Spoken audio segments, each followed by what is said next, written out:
Monasticismo medieval. Vou passar bem rapidamente aí.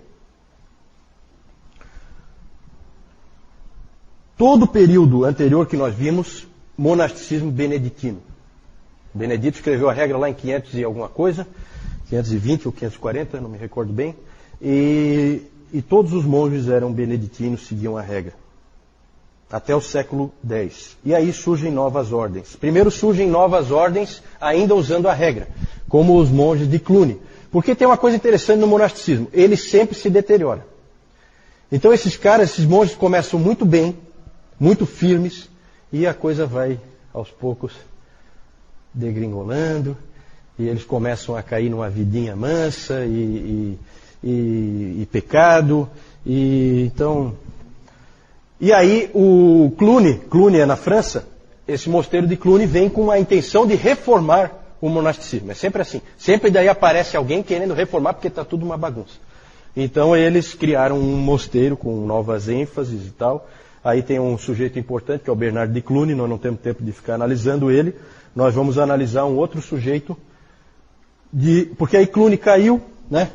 Eles construíram, só para vocês terem uma ideia, eles construíram a maior igreja da Europa. Então isso começa a dar uma certa pompa, uma certa coisa e tal. E aí, pronto, perderam todo o ideal monástico. E aí vem de novo uma reforma, num outro lugar, em Citeaux também, na França. Sempre o monasticismo é muito forte na França. E em Citeaux, por isso que são cistercienses, os cistercienses, não sei nem dizer direito isso aí. Os cistercienses, eles produziram um grande nome na sua ordem, que é esse sujeito aí, Bernardo de Claraval, ou Clairvaux, é o nome do mosteiro onde ele era o abade. Ele viveu de 1090 até 1153. É um dos maiores nomes da Idade Média. Às vezes ele é chamado de imperador não coroado. Tal a influência dele. O Justo Gonzalez, no livro dele, diz que a personalidade do Bernardo dominou o seu tempo. Completamente. O interessante é que um dos livros do Bernardo, eu até estava dando uma olhadinha nesse livro, porque tem traduzido, alguém traduziu aqui no Brasil, e tem na internet. E um dos livros do Bernardo foi Da Consideração, é o nome do livro. Esse livro ele escreveu para um dos seus monges, que ia ocupar uma função muito importante na igreja. Ele só ia ser o Papa. Só isso. Então, um dos monges dele ia ser o Papa. Nos próximos dias, ele ia se tornar o Papa. E ele, então, escreveu um livro com conselhos para esse monge, dizendo como que ele deveria ser como Papa. E é um livro muito interessante, eu li uns trechos assim. Ele enfatiza muito que era proibido exercer domínio e senhorio, e que o foco todo tinha que ser de serviço, de amor. Era isso que ele ensinava para esse monge, que foi depois o Papa Eugênio, um dos Eugênios, não sei qual o número dele, não me lembro. O Martinho Lutero disse que... O Martinho Lutero é estranho, né? O Lutero também achou estranho esse tipo de conselho para um Papa, porque o Lutero disse que se todos os Papas... ele disse que todos os Papas deveriam conhecer esse livro de cor. E que se eles tivessem realmente lido esse livro, a igreja seria completamente diferente. Né? Então o Bernardo estava na direção certa. O Bernardo era um reformador, era um indivíduo que queria ver a igreja no caminho certo, num caminho sério, num caminho de seriedade. Né? Reformador nesse sentido. E às vezes ele parece como um puritano da Idade Média, porque ele tem frases como essa aqui: não devemos ficar quietos diante da corrupção da igreja. Melhor criar um escândalo do que abandonar a verdade. Melhor criar um escândalo do que abandonar a verdade. Depois apareceram alguns caras criando escândalo. Calvino, Lutero, Zwinglio, essa turma aí. Né? Exatamente seguindo o Bernardo. Né? Nós não vamos abandonar a verdade, nós vamos criar o escândalo. Então essa foi a ideia. Foi também um grande pregador. Ele também era um místico, mas um místico no melhor sentido da palavra. Né? Um outro místico no melhor sentido da palavra é A.W. Tozer. São místicos positivos, são místicos que eles buscam uma vida de oração mais próxima de Deus e tal, porque o misticismo é uma coisa um pouco perigosa. Você pode cair em caminhos meio estranhos, depois mais para frente nós vamos ver. mas ele era um místico no sentido bom. E ele escreveu um livro, que é um livro muito interessante, muito válido para ler ainda hoje, que é o livro sobre o amor a Deus. Foi também um grande teólogo, escreveu um grande livro chamado Sobre a Graça e a Livre Escolha. Calvino elogiou muito esse livro. Porque esse é o primeiro, talvez o... Finalmente, né, na história da igreja, surge um agostiniano. Né? Entre Agostinho e Thomas Bradwardine. Deve ter sido o único agostiniano de verdade que apareceu, né?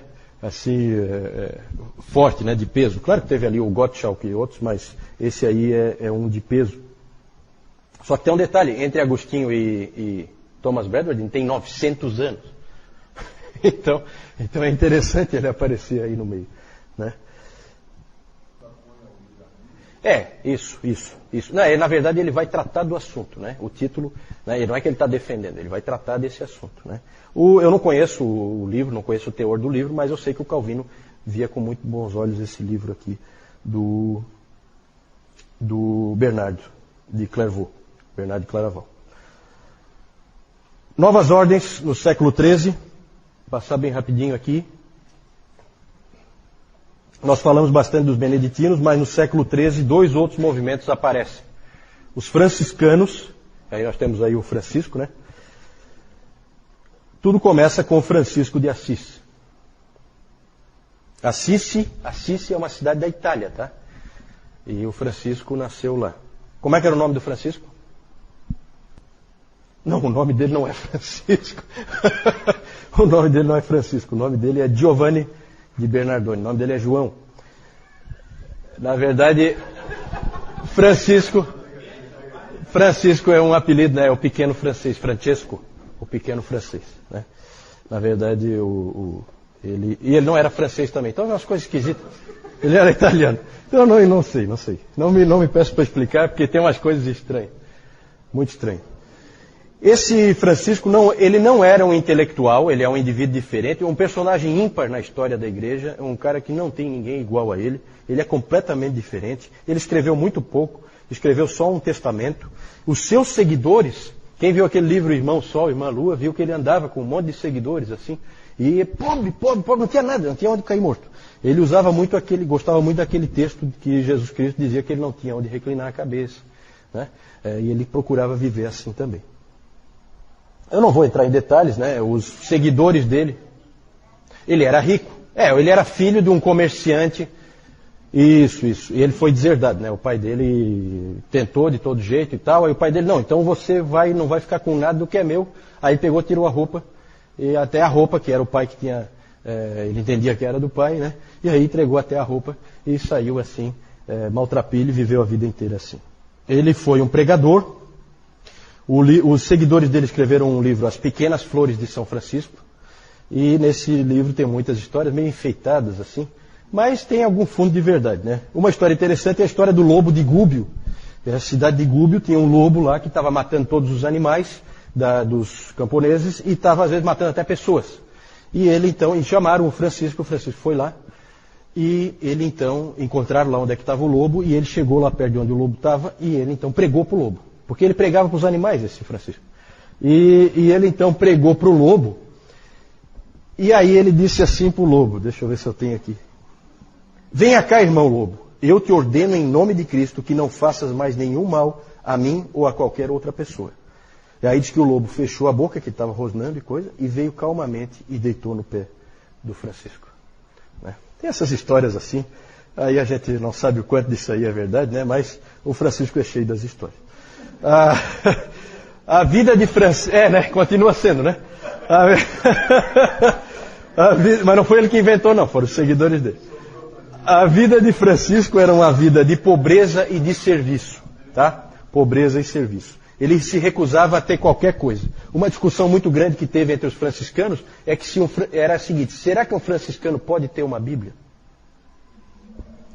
Porque eles pensavam assim, se eu tenho uma Bíblia, daqui a pouco eu vou querer um outro livro, e daí eu vou querer um outro livro, e aí eu vou querer mais alguma coisa. Então eu não podia ter nada. Né? Era a pobreza absoluta. Viu, Francisco? A Amélia Se o Francisco seguir o caminho, vai ser uma vida difícil, viu, Amélia? Vai ser uma vida sofrida. Pois é, de repente. Os franciscanos, na verdade, foram muito mais inovadores do que reformadores. Tá? Eles inventaram um negócio completamente novo. Ele apareceu no meio de uma igreja poderosa, rica, cheia de pompa, e disse que aquilo ali tudo não valia nada. Que o importante era amar a Deus e amar ao próximo. Era isso que ele pregava em todo lugar que ele ia. Depois nós vamos ver algumas coisas muito interessantes que esse cara fez. Ele é realmente um sujeito ímpar. Ele orou uma oração maravilhosa, que vocês devem conhecer, que é a oração de São Francisco. É realmente uma oração muito bonita, em que ele fala: Senhor, fazei de mim um instrumento de tua paz. E era isso mesmo que ele queria ser, um instrumento da paz de Deus. Sempre. A ordem criada por Francisco foi chamada de Ordem dos Irmãos Menores. Nós conhecemos como os franciscanos, mas não, o nome original é a Ordem dos Irmãos Menores, dos irmãos pequenos. Essa ordem ela passou por uma porção de controvérsias, principalmente sobre o quão pobres eles podem ser. Né? Porque era muito fácil um monge se corromper, porque as pessoas gostavam dos monges. Os monges cuidavam delas, cuidavam de tudo na vida delas. Né? A gente pensa muitas vezes o monge como um sujeito isolado. Eles não eram isolados. Eles cuidavam das pessoas, eles trabalhavam pelas pessoas, eles atendiam as pessoas, e isso fazia com que as pessoas dessem muitas coisas para eles. Né? E aí eles acabavam ficando ricos, né, com o tempo, porque eles acabavam tendo muita coisa. E aí houve muita controvérsia nessa ordem. Aí eu não vou entrar em detalhe, porque isso aí não é tão interessante para nós. Vamos falar por último, para a gente encerrar. Já estamos com o nosso tempo esgotado, mas é bem rapidinho aqui. Eu vou falar de uma outra ordem que surgiu mais ou menos no mesmo período. Só um detalhe do Francisco, tem uma história interessante dele, que a primeira vez que ele tentou a permissão do Papa para constituir a ordem monástica dos franciscanos, dos irmãos menores. Ele foi lá para Roma e tentou falar com o Papa. Conseguiu o apoio de alguém lá que ajudou ele a falar com o Papa. O Papa, na época, era um dos papas mais poderosos que já existiram, que era o Inocêncio III. E o Francisco conseguiu falar com ele. E quando ele chegou, vestido com aquela roupa maltrapilha, todo sujo, diante do Inocêncio, com aquela sua pompa, né? O Inocêncio virou para ele e disse para ele assim: você parece mais um porco do que um ser humano. Vai ter com teus irmãos. Aí diz que o Francisco saiu, ele foi lá no meio dos porcos, ficou um tempo lá com os porcos e depois ele voltou. E aí ele disse para o Papa assim: eu já obedeci o que o senhor mandou eu fazer, agora o senhor pode me autorizar? Então, sujeito ímpar. Se você visse as histórias dele, porque esse cara ele se arriscou de ir lá para o meio dos muçulmanos, para pregar para os muçulmanos. Eu não vou entrar em detalhes disso aí, mas se vocês tiverem oportunidade, leiam sobre isso aí, porque ele foi missionário também. Um indivíduo totalmente... Alguém disse que ele é o indivíduo mais livre que já pisou a face da terra. Ele não se prendia a nada. Ele era um cara totalmente livre. Nisso ele lembra um pouco o apóstolo Paulo, que também tinha essa liberdade, né? O Satanás tinha dificuldade de pegar Paulo, né? Porque Paulo não se prendia a nada. Né? Vamos falar dos dominicanos. Essa é uma ordem completamente diferente. Foi fundada por esse sujeito aí, Domingos de Guzmán Garcés. Pelo nome já dá para ver que se trata de um espanhol, certo? Esse Domingos era um monge espanhol, e ele já era um monge sob a regra de Santo Agostinho, porque o Agostinho tinha feito uma regra, o Agostinho de Hipona, ele tinha feito uma regra também. Tanto que o próprio Lutero era um monge agostiniano, né? Que seguia a regra do Agostinho. Mas ele queria fundar uma nova ordem que fosse uma ordem missionária e que fosse uma ordem que conseguisse alcançar os hereges e os pagãos. Ele queria que fosse uma ordem que fosse capaz de alcançar hereges e alcançar pagãos. Ele criou a Ordem dos Pregadores. O nome da ordem dele não é Dominicanos, é a Ordem dos Pregadores. Alguns dos maiores pregadores da Idade Média eram dominicanos. Eles aprendiam a pregar. Os sermões deles são muito parecidos com os sermões de hoje. Eles gostavam de fazer pontos assim, gostavam de usar humor às vezes, eles procuravam se comunicar com as pessoas. Eles procuravam ganhar empatia com as pessoas e eles treinavam isso, estudavam isso. Então ali se formaram muitos bons pregadores. E eles eram intelectuais, eles se dedicavam a livros. Essa é uma ordem totalmente diferente, é uma ordem dedicada a livros. Não é à toa que aquela imagem que nós vimos antes, do monge ensinando as crianças, a vestimenta dele era uma vestimenta clara com aquela parte escura. Aquilo ali é uma roupa de um dominicano, né? Eles eram mestres e pregadores. Eles foram se infiltrando pelas universidades. Eles acreditavam que eles precisavam conhecer muito. Então eles começaram a entrar. Onde tinha uma universidade começando, eles começaram a entrar. Foram para Paris, foram para Bolonha, foram para Colônia, todas as cidades em que já havia universidades. Um movimento como esse era capaz de produzir grandes eruditos, e de fato produziu. Tomás de Aquino era um dominicano. Certo? Uma nota triste sobre os dominicanos, eu não vou entrar em detalhes sobre eles, só fiquem com isso na cabeça, que eles eram intelectuais, e a dedicação deles era principalmente a livros. Não queriam saber, eles não dedicavam tanto tempo assim como outras ordens à oração, nem tanto tempo assim ao trabalho braçal, como os beneditinos, e também não achavam essencial a pobreza como os franciscanos, né? Eles não achavam que aquilo fosse tão importante assim. Eles também eram pobres, mas não como os franciscanos, em que aquilo era fundamental, né? E uma nota triste sobre os dominicanos é que eles acabaram se tornando o quê? Figuras indesejáveis da Idade Média. Alguém sabe? Alguém chuta? Exatamente, Francisco. Os inquisidores. Eles se tornaram os inquisidores. Por quê? Porque eles é que sabiam pegar uma heresia pelo colarinho. Certo? Acabaram se tornando os inquisidores da Idade Média. Eles eram sujeitos que eram especialistas em heresias e farejavam heresias. Mais tarde, eles criaram esquemas, planos, todo tipo de coisa para conseguir capturar uma heresia, né? Questionários, tudo arranjado, pré-preparado, né? Lá no filme que o João citou, né? O sujeito que chega lá é um dominicano, né? O que vem para investigar o que está acontecendo naquele mosteiro, né? É um inquisidor, exatamente, né? A roupa dele dá para ver certinho que é um dominicano. E o William de Baskerville, né? Era um franciscano, né? Era um franciscano. O Sean Connery, né? Fazia o papel principal. Mais tarde, eles receberam o reforço, nós vamos falar mais para frente, de uma outra ordem, os jesuítas. Essa também não é das, né? O interessante, gente, é que se criou, eles passaram a ser conhecidos como os cães de guarda de Deus, né? Como inquisidores e tal, os cães de guarda de Deus. Porque é um jogo com palavras, isso é interessante. Domini Canus. Domini é Deus, Canus é cão, então eles eram os cães de Deus, dominicanos. Então se fazia esse tipo de jogada. Gente, alguma dúvida aí sobre o monasticismo medieval? Passei bem rapidinho, tá? Nós inclusive já estamos com o tempo estourado, mas foi bom a gente conseguir concluir.